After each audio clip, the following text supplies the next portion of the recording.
ಮಂಗಳೂರು ಗ್ರಾಮಾಂತರ ಪ್ರದೇಶಕ್ಕೆ ಸೇವೆಗೆಂದು ನರ್ಮ್ ಯೋಜನೆಯಡಿಯಲ್ಲಿ ಹಾಕಲಾದ ಕೆಎಸ್ಆರ್ಟಿಸಿ ಬಸ್ಸೊಂದು ಮಂಗಳೂರಿನ ಖಾಸಗಿ ಬಸ್ಗೆ ಸೈಟ್ ಕೊಡದೆ ಅಡ್ಡಾದಿಡ್ಡಿ ಚಲಿಸಿ ಪ್ರಯಾಣಿಕರಿಗೆ ತೊಂದರೆ ಕೊಡ್ತಾ ಇದ್ದು, ಇದರ ಬಗ್ಗೆ ಬಸ್ನ ಚಾಲಕ ಬಳಿ ಪ್ರಶ್ನಿಸಿದ್ರೆ ಆತ ಜಗಳದ ಖ್ಯಾತೆ ತೆಗಿತಾ ಇದ್ದು, ಇದರ ಬಗ್ಗೆ ಬೇಸರಗೊಂಡ ಸಾರ್ವಜನಿಕರು ಮಂಗಳೂರು ಜಿಲ್ಲಾಧಿಕಾರಿಗೆ, ಕೆಎಸ್ಆರ್ಟಿಸಿ ಅಧಿಕಾರಿಗೆ, ಪೊಲೀಸರಿಗೆ ಚಾಲಕನ ವಿರುದ್ಧ ಕ್ರಮ ತೆಗೆದುಕೊಳ್ಳಬೇಕಾಗಿ ಮನವಿಯನ್ನ ಮಾಡಿದ್ದಾರೆ.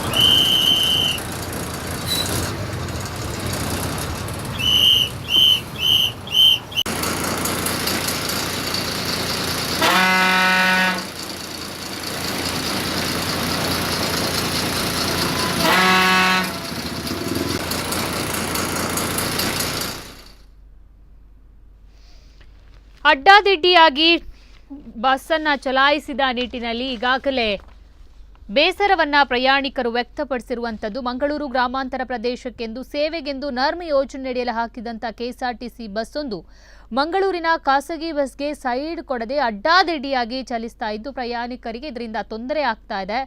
ಇದರ ಬಗ್ಗೆ ಚಾಲಕನ ಬಗ್ಗೆ ಪ್ರಶ್ನಿಸಿದ್ರೆ ಆತ ಜಗಳ ಮಾಡೋದಕ್ಕೆ ಇಳಿದಿದ್ದಾನೆ.